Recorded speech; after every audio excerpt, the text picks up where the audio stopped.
Jammu Kashmir probationary sub inspector और JEE civil जल शक्ति को लेकर खबर यह आ रही है कि जम्मू कश्मीर की सरकार ने Jammu Kashmir self selection board को रिपोर्ट भेज दी है और Jammu Kashmir self selection board से यह कहा है कि आप एक इंटरनल ऑडिट करें और उस इंटरनल ऑडिट में उस इंटरनल ऑडिट को लेकर अगर आपको संतुष्टि होती है कि ये एग्जाम कॉम्प्रोमाइज नहीं था, ये दोनों इम्तिहान बिल्कुल साफ सुथरे तरीके से हुए हैं, इनमें कोई बेईमानी कोई चोरी नहीं हुई है, तो आप रिजल्ट इन दोनों इम्तिहानों का निकलने की ओर बढ़ सकते हैं। जानकार सूत्रों ने यह बताया कि जम्मू कश्मीर की सरकार ने रिपोर्ट जब जो कमेटी बनाई गई थी, उस कमेटी ने रिपोर्ट जब chief secretary doctor Arun Kumar Mehta को सौंपी, उन्होंने एक लंबा वक्त लिया और उस रिपोर्ट को पढ़ने के बाद जो उनके पास अपना तंत्र है, उस तंत्र से थोड़ा बहुत जो उन्होंने जानकारी ली, उस जानकारी को लेने के बाद फाइनली उन्होंने रिपोर्ट को फॉरवर्ड किया और अपने कमेंट्स के साथ उसे जो है Jammu Kashmir self selection board को भेज दिया है।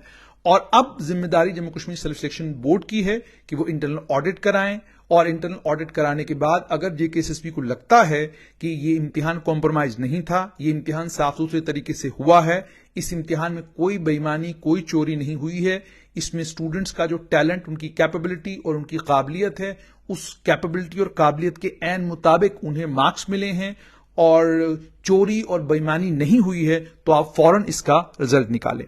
तो इसका मतलब साफ तौर पर यह है कि ये एक तरफ से तो खुशाइन बात है कि अब जम्मू कश्मीर की सरकार ने गेंद जो है वो Jammu Kashmir self selection board के पाले में डाल दी है, तो अब बोर्ड को यह तय करना है कि उन्हें इस मामले में आगे करना क्या है। सूत्रों ने यह भी बताया, हालांकि अभी तक बोर्ड के पास आधिकारिक चिट्ठी पहुंची है या नहीं पहुंची है इसकी कोई पुष्टि नहीं हुई है, बट ये बात बिल्कुल साफ है कि जम्मू कश्मीर की सरकार ने जो काम कोर्ट ने उनको करने के लिए कहा था उसमें समय तो लिया और समय लेने के बाद अब उन्होंने यह मामला जो है Jammu Kashmir self selection board के हवाले कर दिया है। जहां तक जेकेपीएसआई का ताल्लुक है, जून 2021 में और एक बच्चे ने बहुत खूबसूरत सा एक नोट बनाकर मुझे भेजा है, ये शायद ट्विटर के ऊपर भी कहीं आपको जरूर मिलेगा, उसमें उसने पूरा क्रोनोलॉजी बताई है कि जून 2021 में नोटिस निकलता है जेकेपीएसआई को लेकर कि 800 पोस्टों का इम्तिहान होगा, बाद में उसे अमेंड करके 1200 पोस्टें कर दी जाती हैं। उसके बाद बच्चों ने पढ़ना शुरू किया, फिजिकल की तैयारी शुरू कर दी। अक्टूबर 2021 में ऑफिशियल नोटिफिकेशन निकलता है। अक्टूबर 2021 में ऑफिशियल नोटिस निकलने के बाद दिसंबर 2021 टेंटेटिव एग्जाम डेट जो है वो डिक्लेयर कर दी जाती है कि आप दिसंबर 2021 में आप लोगों का इम्तिहान होगा। उसके बाद भी दिसंबर में इम्तिहान नहीं होता, फाइनली इम्तिहान होता है 27 मार्च 2022 को। यानी आप हिसाब लगाइए कि जून 2021 में आपका नोटिफिकेशन निकलता है और लगभग 6 महीने बाद 9 महीने बाद इम्तिहान होता है। 9 महीने के बाद इम्तिहान होने के बाद जून में रिजल्ट निकलता है, यानी 2 महीने के अंदर अंदर रिजल्ट निकल जाता है 4 जून को, और उसके बाद एक हंगामा बर्पा होता है जिसमें जबरदस्त एलिगेशंस लगते हैं कि Jammu Kashmir self selection board का ये पूरा इम्तिहान कॉम्प्रोमाइज था, इसमें पेपर आउट हुआ था, इसमें पेपर बेचा गया था, खरीदा गया था। और जम्मू कश्मीर की सरकार को जब इसके बारे में पता चलता है, जम्मू कश्मीर की सरकार एक 3 मेंबर की कमेटी बनाती है जिसमें एमके द्विवेदी, राजकुमार गोयल और अचल सेठी, ये 3 लोग होते हैं। वो कमेटी रिकॉर्ड्स को देखती है और रिकॉर्ड्स को असरटेन करने के बाद जम्मू कश्मीर की सरकार को ये रिपोर्ट देती है कि ये इम्तिहान कॉम्प्रोमाइज लग रहे हैं, आप फौरन इसमें सीबीआई की जांच के आदेश दे दें। जम्मू कश्मीर की सरकार बिना वक्त जाया किए फौरन इस इम्तिहान को स्क्रैप करती है और इसकी घोषणा खुद लेफ्टिनेंट गवर्नर मनोज सिन्हा करते हैं और उसके बाद इस पूरे इम्तिहान को जो है सीबीआई के हवाले कर दिया जाता है। सीबीआई छापेमारी करती है, सीबीआई प्रोब करती है, चार्जशीट्स भी दाखिल करती है और बहुत सारे लोगों के खिलाफ जो है बहुत सारे लोगों को के घरों पर छापेमारी होती है। और उसके बाद जम्मू कश्मीर की सरकार दोबारा जेकेएसएसबी को कहती है कि आप अपना इम्तिहान मुकम्मल कराएं। मेरिट ट्रैक को Jammu Kashmir self selection board blacklist करती है। वही मेरिट ट्रैक जिस मेरिट ट्रैक को 2013-14 में Jammu Kashmir self selection board इम्तिहान कराने का ठेका देती है, उस मेरिट ट्रैक की चोरियां या उस मेरिट ट्रैक ने बेईमानी की थी पहले या नहीं की थी, उसको लेकर तमाम सरकारें खामोश, क्योंकि इससे पहले लोकतांत्रिक सरकारें थी, वो सरकारें national conference Congress coalition government में ठेका मिला, पीडीपी बीजेपी गवर्नमेंट में वो ठेका आगे चलता रहा, किसी को कोई आपत्ति नहीं, किसी को कोई परेशानी नहीं। लेकिन 5 अगस्त 2019 के बाद एक नया सिस्टम आया, उस नए सिस्टम ने माना कि ठीक है कॉम्प्रोमाइज हुआ है इम्तिहान, हम स्क्रैप कर देते हैं इम्तिहान को। यूजुअली सरकारें, मैंने बड़ी बार बोला, अपनी छवि बचाने के लिए कॉम्प्रोमाइज्ड इम्तिहानों के भी रिजल्ट निकालती हैं और बच्चों के ऊपर थोप देती हैं। लेकिन इस सरकार ने वो नहीं किया। उन्होंने कहा ठीक है, आप कहते हैं कॉम्प्रोमाइज्ड है तो स्क्रैप। उसके बाद ये स्टूडेंट्स लिखते हैं कि जी हमने दोबारा 7 से लेकर 20 दिसंबर तक इम्तिहान दिया और साथ में कोर्ट केस भी हुआ, और वो भी आप जानते हैं कि कोर्ट केस का नतीजा जो है वो दिसंबर से 7 दिसंबर से लेकर 20 दिसंबर 2022 का ये सिलसिला है हुआ। उसके बाद ये लंबे वक्त तक सिलसिला चलता रहा और 29 अक्टूबर 31 अगस्त को क्या कहते हैं इस मामले का निपटारा हुआ और 1 सितंबर को लगा कि शायद अब इस मामले का जल्दी हल होगा, और टाइम दिया गया कमेटी को कि जनाब आप 20 दिन के अंदर अंदर जो है पूरा इस सिलसिले को खत्म करें और हमको बताएं 20 दिन के अंदर अंदर की स्थिति क्या है। और लेकिन वक्त लग गया, सितंबर का पूरा महीना खत्म हुआ, अक्टूबर का पूरा महीना खत्म हो गया और अब नवंबर में जाके ये खबर आ रही है कि फाइनली जम्मू कश्मीर की सरकार ने Jammu Kashmir service selection board को यह कहा है कि ये जो मामला है इस मामले में अब आप फैसला लें और फैसला लेकर आप तय करें कि इसमें आपने आगे करना क्या है। क्या आप रनिंग कराएंगे या आपको लगता है ये कहीं इसमें ऑडिट में अगर आपको कहीं कुछ नजर आए तो वो आप बताएं और उस हिसाब से अब आप फैसला ले लें। तो the ball is in the court.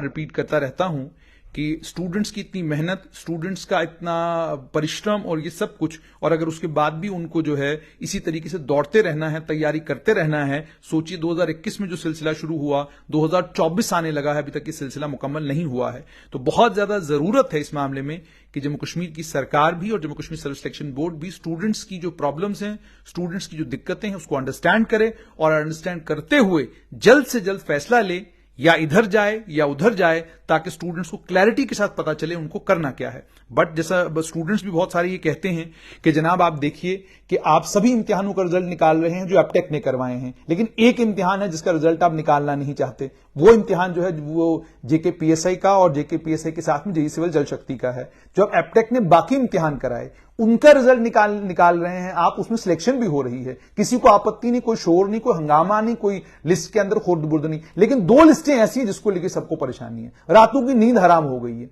कई लोग तो मुझे लगता है सो ही नहीं रहे हैं, वो कह रहे हैं कि भाई हमें तो क्या कहते हैं रात को भी जागते रहना, देखना है कि ये कर क्या रहे हैं। तो इतनी इंटरेस्ट इन 2 लिस्टों को लेकर किसी न किसी को तो कहीं ना कहीं है। और क्यों इतनी इंटरेस्ट है, किस लिए इतनी इंटरेस्ट है, मेरी समझ से बाहर है। जिन इम्तिहानों के रिजल्ट ऑलरेडी निकल गए वो कॉम्प्रोमाइज नहीं है क्योंकि उनमें नंबर स्टूडेंट्स का कम है, लेकिन ये 2 इम्तिहान है जिनमें स्टूडेंट्स का नंबर बहुत ज्यादा है, उसके चलते सबको परेशानी है। तो जम्मू कश्मीर की सरकार को भी खुद भी ये सोचना चाहिए कि अगर आप एप्टेक के ही बाकी कराए हुए इम्तिहानों के रिजल्ट निकाल रहे हैं और शोरगुल कहीं नहीं है, तो ये 2 इम्तिहानों में ऐसी कौन सी ऐसा क्या लगा है इन 2 इम्तिहानों के साथ कि इन 2 इम्तिहानों को लेकर सारे बड़े सेंसिटिव हैं और सबको बड़ी परेशानी है।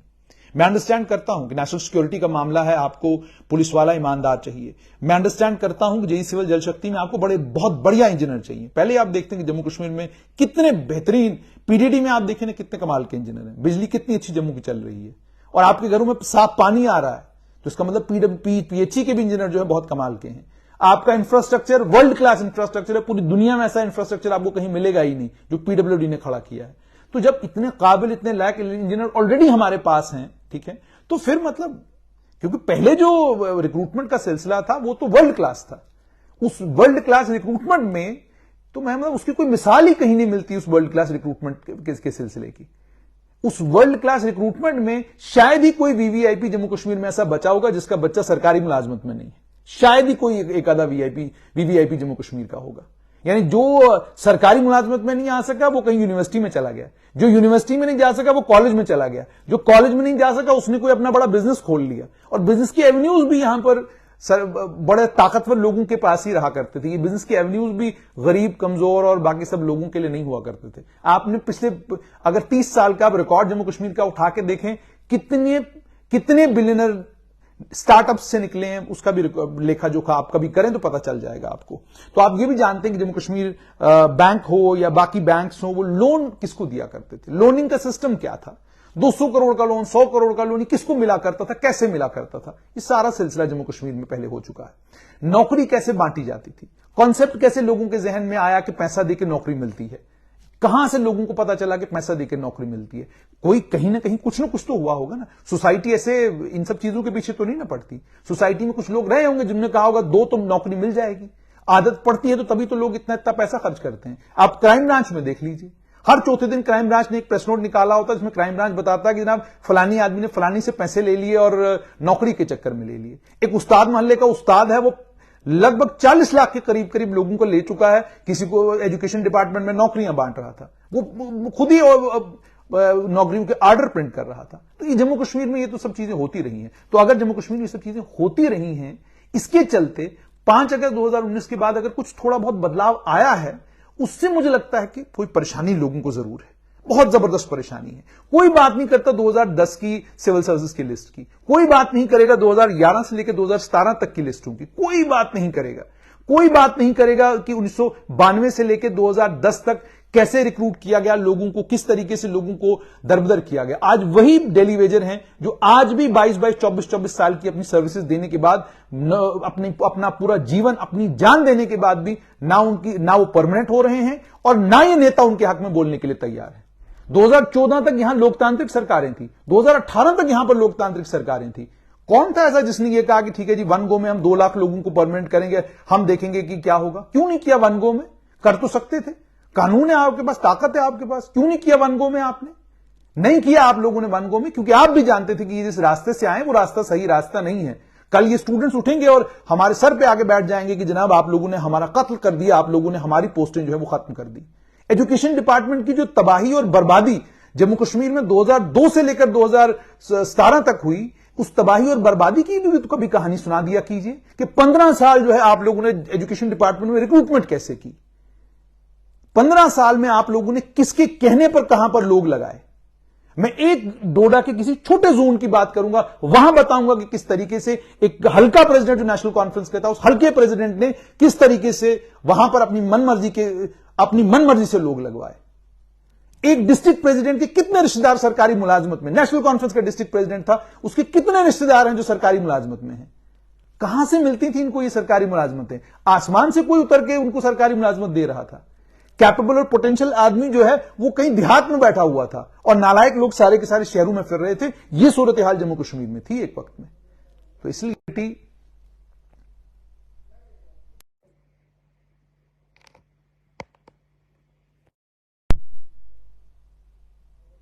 जब आप टैलेंट और कैपेबिलिटी की बात करते हैं तो फिर कंपैरिजंस ड्रॉ मत करिए, क्योंकि जब आप इतिहास को खंगालेंगे ना तो परेशान हो जाएंगे।